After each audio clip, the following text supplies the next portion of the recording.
Hi friends, welcome back to our channel. నేను మీ మాధురి అండి.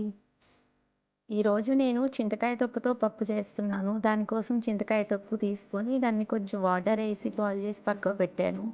Next పప్పు కూడా 2 గ్లాసెస్ తీసుకొని ఉడికించి అందులో ఇంకొంచెం వాటర్ వేసి ఉడికిన తర్వాత దాన్ని బాయిల్ చేసి పక్కకు పెట్టానండి. నెక్స్ట్ తాలింపు రెడీ చేశాను. నెక్స్ట్ ఇంకొక గిన్నెలో ఆయిల్ కొంచెం 2 స్పూన్లు ఆయిల్, 1 స్పూన్ నెయ్యి వేశాను. జీలకర్ర, ఆవాలు వేసాను. కొంచెం అవి వేగిన తర్వాత ఎండుమిర్చి ఎండుమిర్చి, వెల్లిపాయలు, ఉల్లిపాయ, పచ్చిమిర్చి అన్నీ వేసేసాను.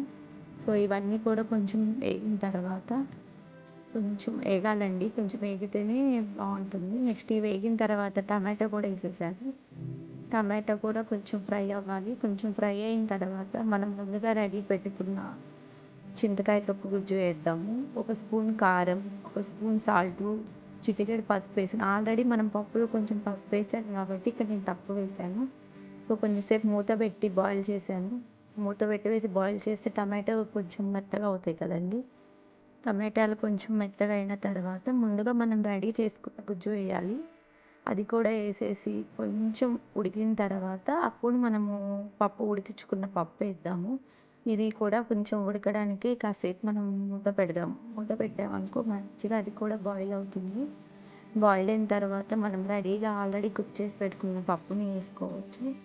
సో ఇది చాలా ఇది చాలా ఈజీ ప్రాసెస్ అండి. ఒకసారి మీరు కూడా ట్రై చేయండి.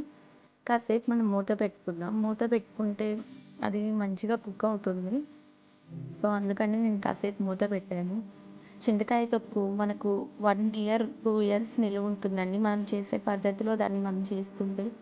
మనకు సీజన్ అప్పుడు చింతకాయలు తీసుకొని వాటిని చక్కగా తొక్కి, ఉప్పు, పసుపు పెట్టి పెడతారండి.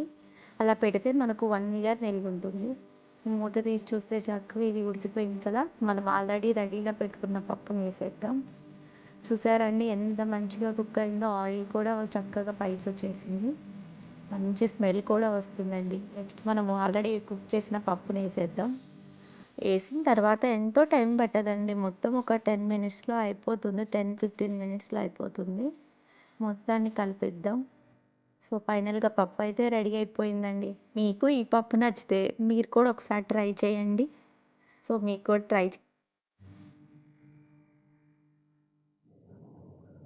మీకు కూడా ఒకసారి ట్రై చేసి ఎలా ఉందో, టేస్ట్ ఎలా ఉందో నాకు కామెంట్ చేయండి.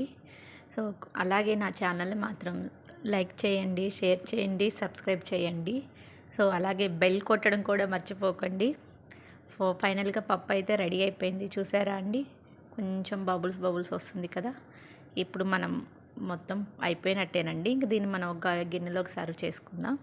సో టేస్ట్ చేయండి ఫ్రెండ్స్, మీరు కూడా నా పప్పును ఒకసారి ట్రై చేసి. Okay bye. ఇంకో వీడియోతో మళ్ళీ కలుద్దాం.